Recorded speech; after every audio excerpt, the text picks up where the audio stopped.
Here are 6 reasons that it's important to have integrity in the workplace. The first reason is that having integrity in the workplace allows you to promote better leaders.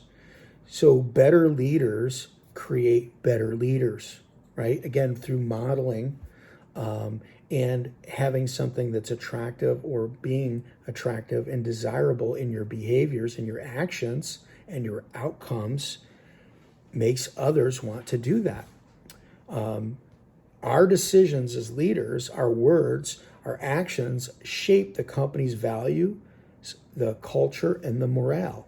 Now, we have the values written down clearly, and we talk about them, and we've grown and developed a culture. But when it comes to morale, how you deliver those decisions, how you deliver those actions, how those words are spoken, that can affect morale. Literally just saying one word one way as opposed to another can change the morale of your team. The second reason is that it helps to foster an open and positive work environment. And again, when you have an open environment, then you're getting feedback in a 360 manner. So you're not just getting it, hey, here's how you did. That's one form of feedback. But when the team is giving you feedback on how you're doing or how the company's doing, and you can do this through surveys, you can do this through 360 evals. There's a number of different ways to do this, but these are a few of the ways that we do it. And that gives us an open environment. And again, positive. So our fourth core value, which is to have fun, hopefully pushes away that idea of having a negative work environment.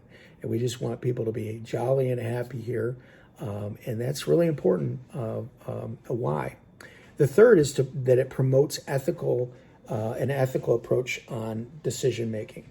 Again, so integrity says that I'm going to be honest in all things. Integrity says that I'm going to be my word. So if I say I'm going to do it, I'm going to do it.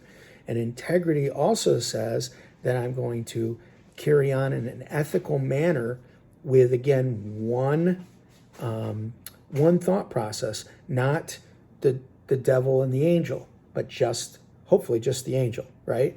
And so because of that, then when you're making decisions, you're not thinking about how can I hurt my coworker, but how can I help them, regardless of what the situation is.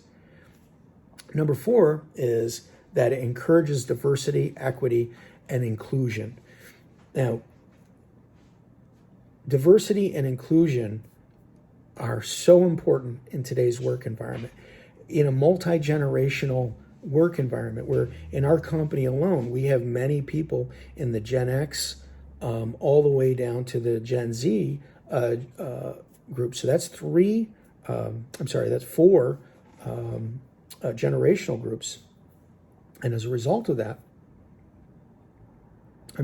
baby boomer down. So that's 4 generational groups.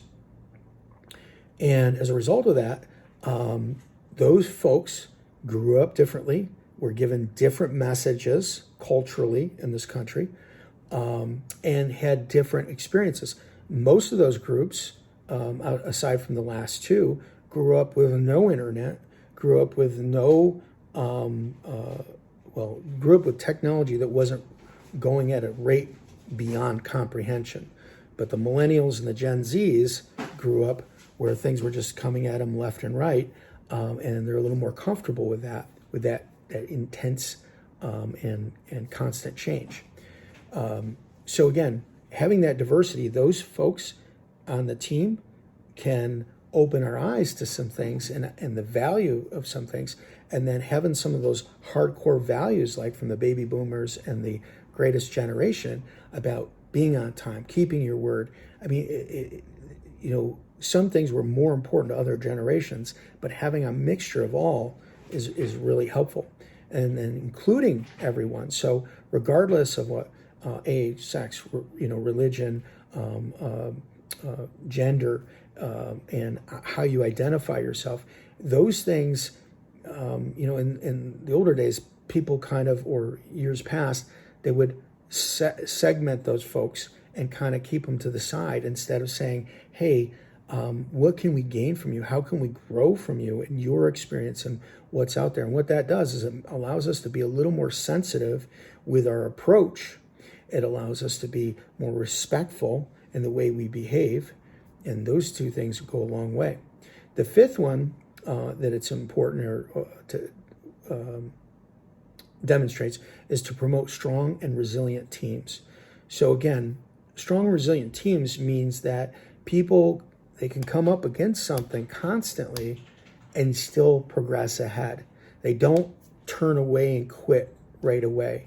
And that you want that. You don't want people, as soon as they have the first, if you have a weak leader and every time something happens unexpectedly, that leader goes to hack and they're cussing and they're throwing things, well, your team will start to model that behavior as well. But if a leader comes up against adversity and powers through and says, oh, well, this kind of sucks, but I'm going to make it happen anyways, the team starts to take on that same persona. Super important.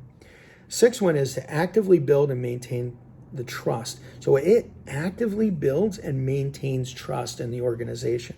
So having a spirit and a level of integrity in the company means that we're going to be respectful and we're going to be honest, right? And we're going to be authentic. We're going to be ourselves. We're going to be real, right? Our fifth core value. All these things culminate and grow integrity within the organization. And when you have trust, then people are comfortable with being open. And when you have, and when you maintain trust, they can continue to be open with their feelings and their thoughts and their ideas. And their ideas could be $1 million ideas all day long.